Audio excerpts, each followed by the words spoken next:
అందరికీ నమస్కారం అండి.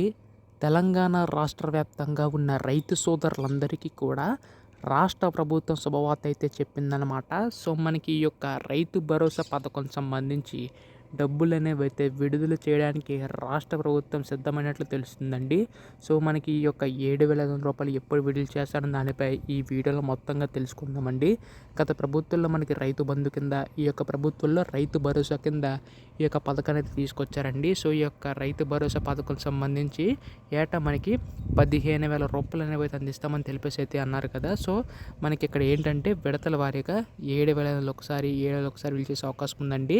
అలా మొత్తంగా 10 ఎకరాల లోపు రైతులు ఎవరైతే ఉంటారో ఎకరం చొప్పున రూ. 7,500 అనేవి అయితే విడుదల చేస్తామని చెప్పి ప్రభుత్వం అయితే హామీ అయితే ఇవ్వడం అయితే జరిగింది. సో, దీనికి సంబంధించి నిధులు ఎప్పుడు విడుదల చేస్తారో దానిపై చాలామందికి ఇది సందేశం అయితే ఉందన్నమాట. ఈ వీడియోలో మొత్తంగా తెలుసుకుందామండి. అంతకంటే ముందు కొత్తగా ఎవరైనా మన ఛానల్ని చూసినట్లయితే దయచేసి వెంటనే ఛానల్ అయితే సబ్స్క్రైబ్ చేసుకోండి. నేను పెట్టే ప్రతి లేటెస్ట్ అప్డేట్ కూడా మీకు అయితే ముందుగా తెలుస్తుంది. ఇంకా ఆలస్యం చేయకుండా వీడియోలోకి అయితే వెళ్ళిపోదాం.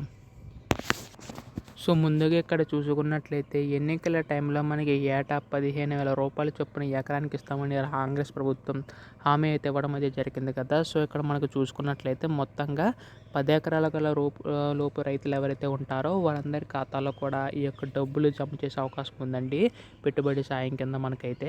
సో, ఇక్కడ ముఖ్యంగా చూసుకున్నట్లయితే ఈ యొక్క 15,000 కూడా మనకి విడతల వారీగా 7,000 ఒకసారి, 7,000 ఒకసారి విడుదల చేసే అవకాశం ఉందండి. సో, దీనికి సంబంధించి ఏంటంటే ఈసారి ఎవరైనా పంట అనేది వేస్తారో కేవలం వారికి మాత్రమే ఈ యొక్క డబ్బులు అందుతాయని చెప్పి రాష్ట్ర ప్రభుత్వం తెలవడం అనేది జరిగిందనమాట. సో, ఇక్కడ ముఖ్యంగా చూసుకున్నట్లయితే ఈ యొక్క పంట పెట్టుబడి సాయం కింద విడుదలపై అయితే రాష్ట్ర ప్రభుత్వం అయితే కసరత్తు అయితే చేస్తుంది.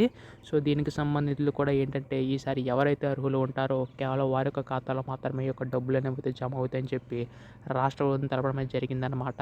సో, దీనికి సంబంధితులు కూడా మనకి దీనిపై త్వరలో అధికారిక ప్రకటన వచ్చే అవకాశం ఉందండి. రేపు ఎల్లుల్లోగా మనకి దీనిపై ఏ అధికారిక ప్రకటన వచ్చినా మీరు ముందుగా తెలుసుకోవాలనుకుంటే దయచేసి వెంటనే ఛానల్ అయితే సబ్స్క్రైబ్ చేసుకోండి. ధన్యవాదములు. జై హింద్.